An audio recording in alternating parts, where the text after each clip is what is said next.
Hi, I'm Diane Mulligan. And I'm Tony Carnisi. And we're talking about the competitive market today. Yep. And the condition of your property because that competition is so high. So tell me a little bit about that. Yeah, it's gotten more heightened and more basically just ubiquitous everywhere in the market because of things like HGTV. Which I watch almost every day. Everybody does, right? Yes. And DIY, the good part about that, HGTV, barn builders, the whole 9 yards. I could give you the entire list. And the cool thing about that is it's got everybody excited about homeownership. Wait a minute, I really like the Property Brothers, so ladies, you know. Anyway, go ahead.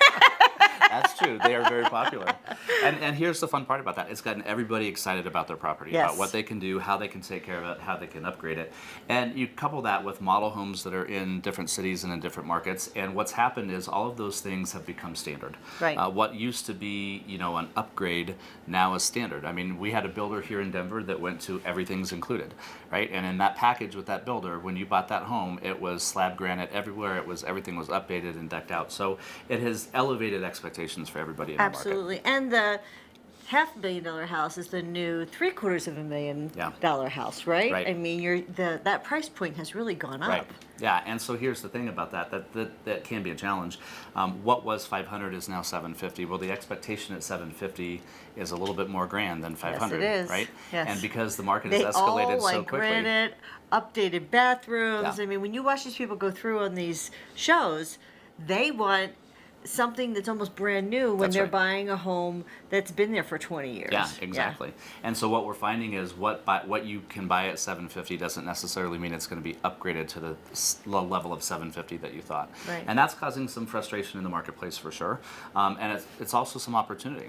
So does that mean that we should be remodeling our homes if we're thinking about selling, or maybe we should be remodeling on an annual basis, really taking projects on every now and then, just so, or do you just not put that money in and get the best price that you can get and take the money and run? Yeah, those are all options actually. And when you have to look at for the seller what is the best thing.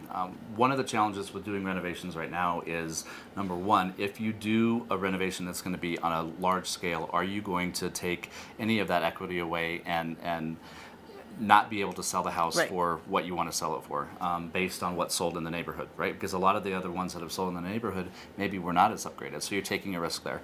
The other risk in that is you may love it, you may love all the finishes, but the buyer may not like that color. I've run into that, right? Yeah. So there's always that. I renovated a home 5 years before I sold it, and did the kitchen. Everything had changed in what people wanted in kitchens in that 5 years, and I had put all that money into the kitchen, which I thought was fabulous. Right. And when the buyers walked in, they're like, "Oh, this is dated." I'm like, "Geez, Louise, I just did this." Yeah. Right. And it's all buyers' sole discretion. It's Yeah. like, what did they like? What did they not like? And so you really, I think this is where you have to lean on an expert, and you have to lean on a real estate agent that's going to tell you exactly what the market will bear, what will happen, what your return will be.